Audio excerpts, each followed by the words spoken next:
Milan kicked off their Italian campaign with a win away against Sampdoria. Brahim Diaz with the only goal of the game after 9 minutes. For more on this game, let's welcome in Gab Marcotti. They'll certainly take the 3 points. Maybe didn't quite deserve them all, Gab? I think they did over the course of the game. I certainly would have wanted them to have looked a little better, especially in the second half. It's the kind of win where Pioli's going to come out. He hasn't actually spoken yet, but I know what he says. He's gonna praise how much they fought and everything. But the reality is, it got very, very nervy at the end with Sampdoria pushing. In Milan's defense, obviously first game of the season, and I still think there's changes to come because Florenzi just arrived. He started the game on the bench. Bakayoko should be on his way. They're finalizing the loan deal with Chelsea. Pietro Pellegrini and other strikers just come in, so they're just adding that depth. There was no, Kessie didn't start, Benacer didn't start. It's going to look a little bit different. So it was important to get, I think, the 3 points under the belt. The rest, they'll work on. How was Giroud, Gab? I thought Giroud looked good. I mean, he's already gone around. Obviously, there was no Ibrahimovic either. You don't always take Ibrahimovic for granted these days. I thought he put himself. Around well.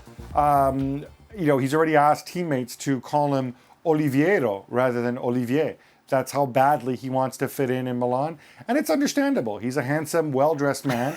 So now that he's in the fashion capital of the world and no longer in London, he needs to up his game. Aren't you in London, Gab? Meanwhile, what's the overall expectancy around Milan this season, Gab? Are we talking top four? Are we talking pushing for the title? What are fans expecting?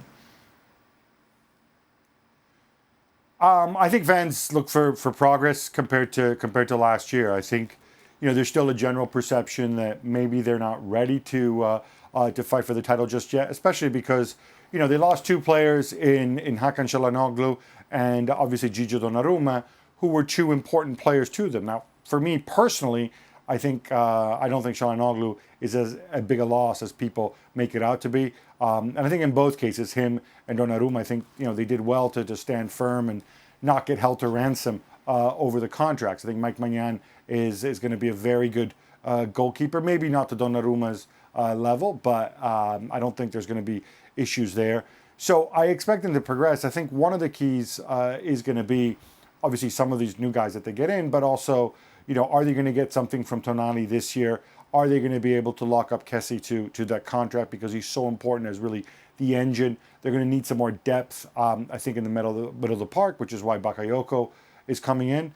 If they can do all that, then I think they will be thereabouts, fighting for second place. And if there is a stumble, because you don't quite know what's going to happen with Juve, then I think that they'll be ready. There was a sense last season when they were top of the table for so long that they were punching above their weight.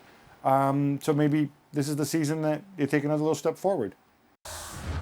Well, thank you very much for watching ESPN on YouTube. For more sports highlights and analysis, be sure to download the ESPN app. And for live streaming, premium content, and let's not forget as well, ESPN FC 7 days a week. Subscribe to ESPN+.